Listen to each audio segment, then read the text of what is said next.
The rain fell in fine threads, weaving silver patterns on the city's pavement. Neon signs flickered in the puddles like forgotten dreams.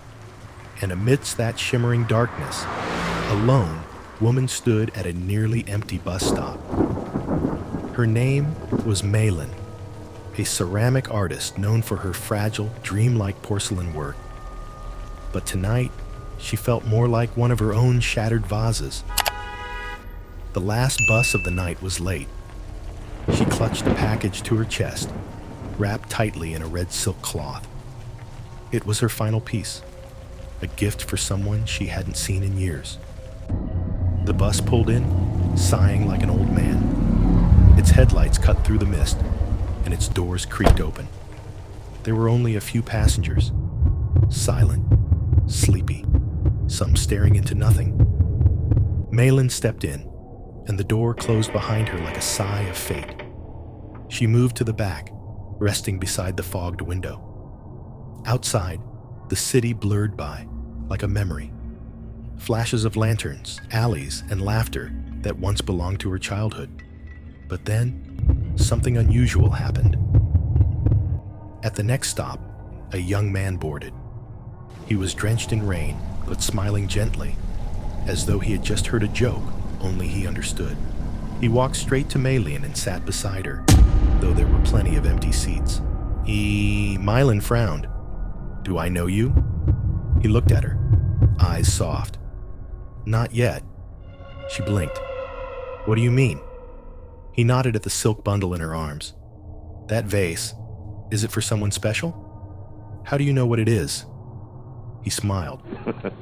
"Because I remember when you made your first one. You were 12. You cried when it cracked in the kiln." Meilin's heart skipped. "Who are you?" He turned to the window, watching the night pass. "Think of me as someone you once knew, in another time, another life." The lights on the bus flickered, and when Meilin looked outside again, the city was gone. In its place were glowing cherry trees, floating lanterns, and streets paved with shimmering water. The bus was no longer on wheels, but seemed to be gliding through air and time. The other passengers had vanished. "Where are we?" Meilin whispered. The young man looked at her. "Where you need to be. You have a choice tonight. Return to the life that waits, or take a detour to a moment your heart has longed to revisit." The bus stopped in front of an old courtyard house, where a younger Meilin sat beside her grandfather, watching him paint porcelain under candlelight. Tears welled in her eyes. "I used to sit right there. He died before I could give him my first finished piece."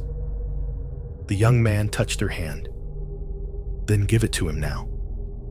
Trembling, Meilin stepped off the bus. She approached the old man, who looked up and smiled as though he had been waiting. She unwrapped the red silk and handed him the vase. "I made this for you."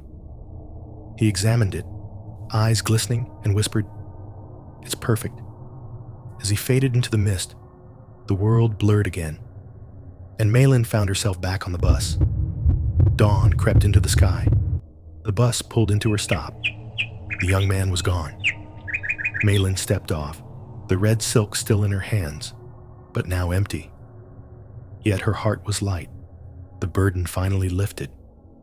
As she walked home through the awakening city, she looked up at the sky and whispered, "Thank you." And from the fading clouds, just for a moment, she thought she saw her grandfather smile.